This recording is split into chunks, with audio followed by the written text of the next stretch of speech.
Delighted to say Flo Lloyd-Hughes is with us. Good morning to you. How are you, Flo? Morning, guys. All right. A little bit croaky from being at Wembley last night, but not too bad, yeah. And were you cheering on the Azzurri? I was, yeah. I've really enjoyed watching them during the Euros. And although I think, if England were to win tonight and get through to the final, Italy would be a harder team to face. I thought Spain were really good last night. So I was basically just cheering on it getting to a penalty shootout. So I'm happy because I got my way in that respect. Yeah, what a penalty shootout. So you were at Wembley. What was because the atmosphere looked absolutely brilliant. I mean, as fans starved of any proper sporting activity with fans in stadiums, this last month has been a reminder of why we fell in love with sport in the first place. But what was it like to be there? Oh, it was amazing. And I mean, I think not to be too big-headed about London as a city, but I think in a situation where there are travel restrictions, I think probably the best place for these games to be is at Wembley, because London is such a multicultural city, and Mancini was complaining before the match about how unfair it was because there's going to be travel restrictions, so there wouldn't be Italian fans there. And there were tons of them because there's loads of Italians that live in London, and same with the Spanish fans. There were loads of Spanish fans, so the atmosphere felt like it was, I don't know, in Rome or in Barcelona, because they were just so loud and just brought so much energy. So I thought it was brilliant, and I think with everything that's going on, I think having the games at Wembley is kind of a perfect solution, because we've got so many Europeans here. Sorry, go on. Well, we were just saying there earlier on, Flo, that it did seem on TV like a bit more of a carnival atmosphere than you're used to from a semi-final. That maybe you lose that with fans flying over, the season ticket holders, as it were, that would actually be there. Whereas there was not a casualness about the fans last night, but there was certainly more positivity or more happiness, certainly on the evidence of TV. Was it like that in the ground?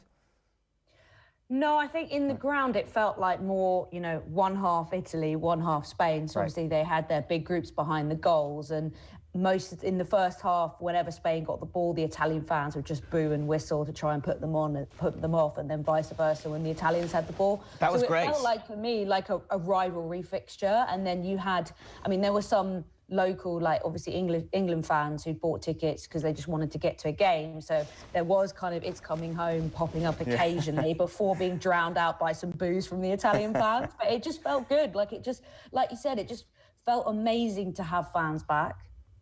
Yeah, I thought the booing was brilliant, because we keep talking about this. The fake crowd noise that they've been piping into the TV, there's never any booing, there's never any negativity, there's never any chants about the referee and whatever. Like, you can't fake that. You actually need the negativity, because that's what makes the rivalry, and that's what makes the game, and that's what ratchets up the pressure.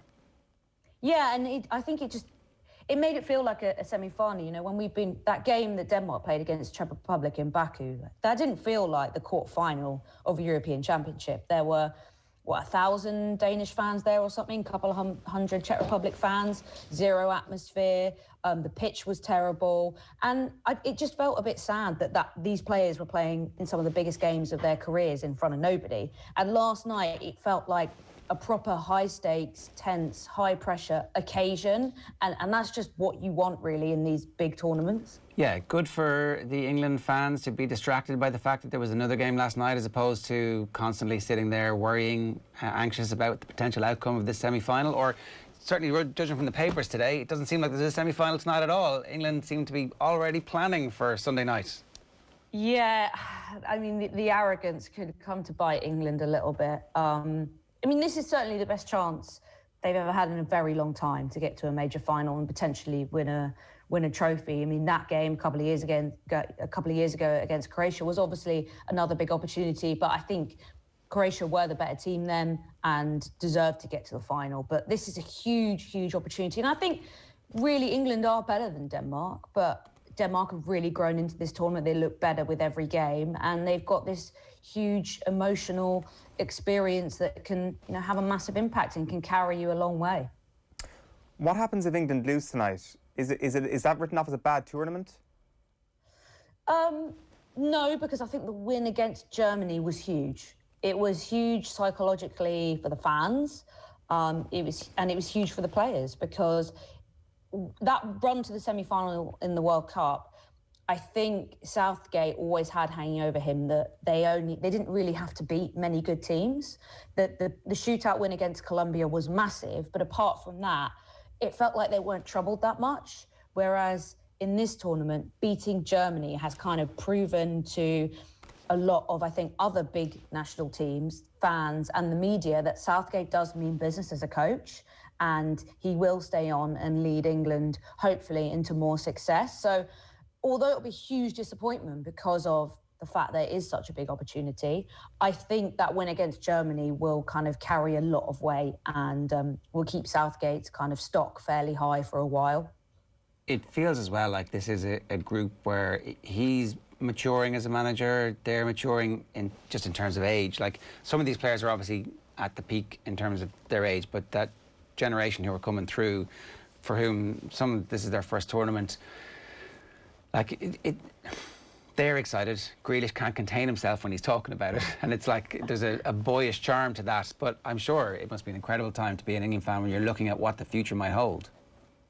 Yeah, and you know what, as England fans, we've had this golden generation before. We've had our hopes lifted before. I mean, when Sven-Göran Eriksson was in charge, the calibre of some of those players that went to the 2002 World Cup, 2004 Euros, I mean, the way Wayne Rooney lit up the 2004 Euros, but there's a brilliant piece by Ollie Kay in The Athletic, which really focuses on the culture of England and how that's dramatically changed with kind of purpose and specific kind of professionals that they've brought in to really transform the way England is as a team across the men's and women's side.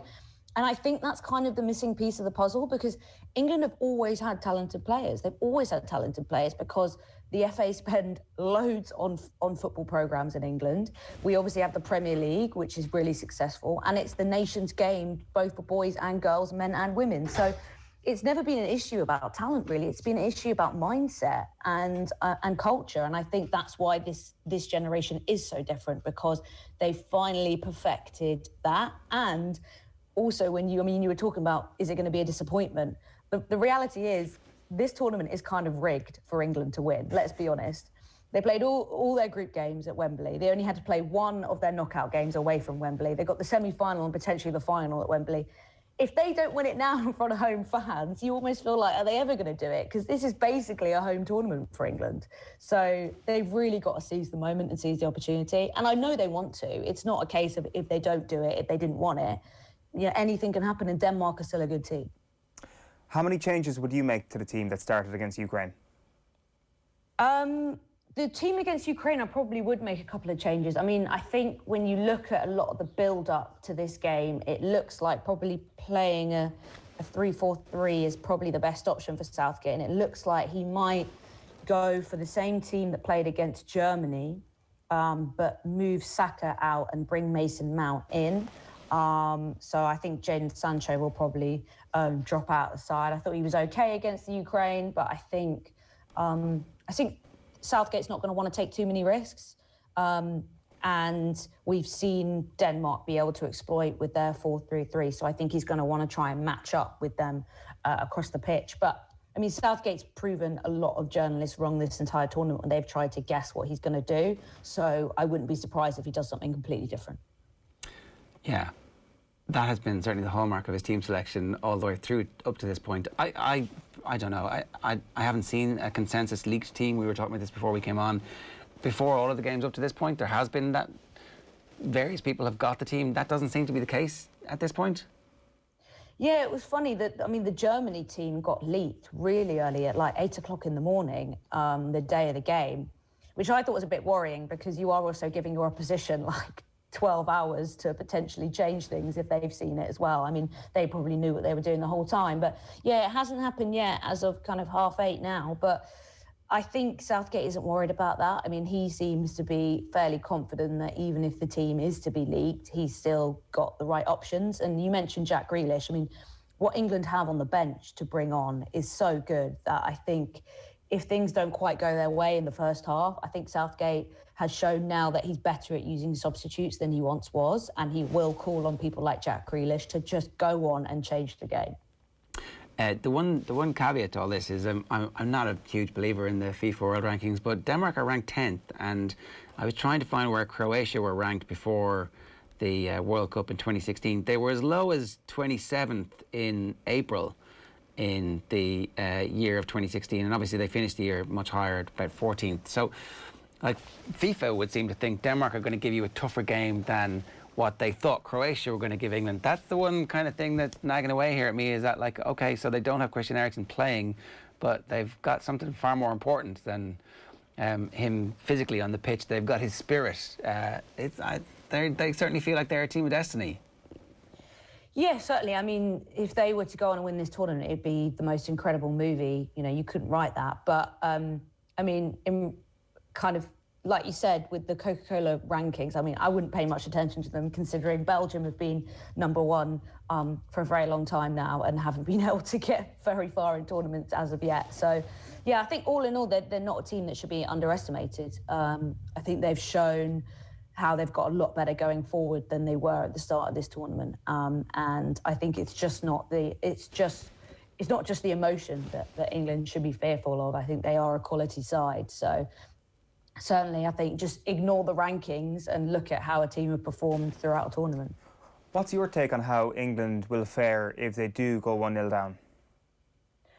It's an interesting question. Obviously, they haven't conceded any goals this tournament, and it's the one thing that they haven't had to think about yet. And they had a similar issue at the World Cup, where they didn't concede a lot of goals, didn't have to fight back from going a goal down really at all, apart from in the group stages against Belgium, where they made a ton of changes. So it wasn't really a game that counted for much. But yeah, I think that's probably the biggest fear for England fans is Jordan Pickford. You mentioned him earlier. Highly emotional guy, wears his heart on his sleeve, tremendous shot stopper, but we all know he can be quite erratic. Sometimes he can let his head get the better of him. And he hasn't felt what it's like to concede a goal yet in this tournament. And it'll be really interesting if England do go behind early, how that impacts him, how that impacts Harry Maguire, how that impacts the whole defence, who have clean sheets throughout this competition. They're going to have to finally adjust to being the team fighting to get back into it for once. Does it change how Southgate would then approach things? Like, do you subscribe to the idea that it has been defence first this campaign? Yeah, certainly. He's been very kind of strong on the fact that he has prioritised defence. And I think Pickford and his defenders have been consistent with that in the way that they've talked to the media. It's always been about, you know, if we get a clean sheet, we know we're putting ourselves in the best position to win games and progress. So I think that the mentality has always been kind of defend our goal first, and then an opportunity will drop to our attackers, and we know that they're good enough to put it away. So certainly a note, yeah, he's gone into this knowing that he needs to prioritise how England are defensively, because they've shown those weaknesses before. What has been your favourite moment of Euros football paraphernalia, call it what you will? We were raiding your Twitter account this morning, and we're going to put up a couple of pictures. It's in glorious pizza form. It's coming home spelled out with, I think, pepperoni on a margarita, and it's an work of art. And the Harry Kane one is just absolutely sensational. 9 separate pieces of cheese carved in the shape of an England shirt with the 9 number on Harry Kane's chest and the Cross of St. George. I think that's just in passata. Some beautiful... it looks like a higher quality cheese they've used for the jersey as well. And then Kane is spelled out again in glorious meat product. Is this every Asda in the UK at the moment, the deli section? I mean, I haven't certainly seen it in the local shops around me, but it does seem particularly tragic, doesn't it? Or glorious, I can't decide. Glorious football kitsch. However people want to show their fandom is, you know, is up to them. But yeah, there's some funny things that shops certainly get involved with. I mean, I did appreciate at Wembley last night an Italian fan who had this sign, and he'd written "It's coming home," but he'd crossed out the H and put an R, so it said "It's coming Rome." I thought that was pretty good. So there's been some good bits and pieces, some good signs, some good fans. But yeah, I mean, like you said, having the fans back, I just think it's been a wonderful showcase for football, really. I mean, the matches we've been able to enjoy last night, France, Switzerland, a very good one. Italy, Belgium was one of my favourite games as well. I think we've been starved of something like this for so long. It just feels so good to have really good football back. Do you expect them to boo the knee tonight? No, I don't. I think England fans have shown in the last couple of weeks, certainly, that there's more of them that support that than don't. And although there might be, you know, a couple of boos around Wembley is definitely drowned out by the cheers. And I actually think there was a stronger reaction to Ukraine not joining and taking the knee on Saturday than the players doing it themselves. And I think people love these players, and these players understand the power that they have. And I think the impact is being shown the way I think the narrative has changed. And it might be just because I'm in my own little Twitter, you know, vacuum. But I do truly think that people are starting to see, you know, what these players are passionate about and respecting that and thinking, you know, maybe I should support that as well. That's a remarkable thing, isn't it? Because if you compare the volume of the boos at the Riverside in any of the pre-season friendlies or the pre-tournament friendlies to what we're hearing now, there has been an appreciable difference. And I certainly would have been of the opinion that certain views are entrenched and you're not going to change anybody's mind. But it sort of seems that even on a small level, that is exactly what's happened. Yeah, totally. And I also think, I mean, some of it is about where the games are. Like, you know, London is certainly a more liberal city than Middlesbrough, and that's going to have an impact as well. There was also more fans at Wembley, and there weren't as many in Middlesbrough, so people booing at the Riverside is going to sound a lot louder than people booing at Wembley because there were more cheers at Wembley. So I think there's a couple of different factors, but I think some of the biggest legacy for Southgate and for a lot of people up to kind of this tournament has always been the man he is and what he's passionate about, how he's influenced the nation and influenced the players that he works with. And this kind of coaching quality has only really come in the last kind of couple of months. But I think his legacy will really be how he's impacted football and kind of the wider country in terms of diversity, inclusion, and what he's passionate about. And I think some fans have been changed by that, and that is really important. Even if you just impact a couple of people's lives, you're changing society in that respect. I really hope you're right. Flo, give us a prediction.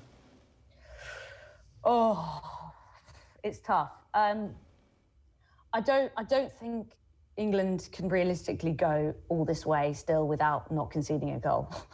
So I think they might concede a goal tonight, but I do think they're going to win. I think it's going to be 2-1 England. In normal time, or is this a nail-biter, extra time? I think in 90, or I hope in 90, just for my kind of sanity's sake. Well, listen, enjoy the game. I mean, when you think about where we've come from to where we are tonight, to be able to go to Wembley and for you to be able to watch your country against Denmark is a fairly remarkable turnaround. So enjoy. Thanks a million for talking to us this morning. Cheers, guys. Thank you.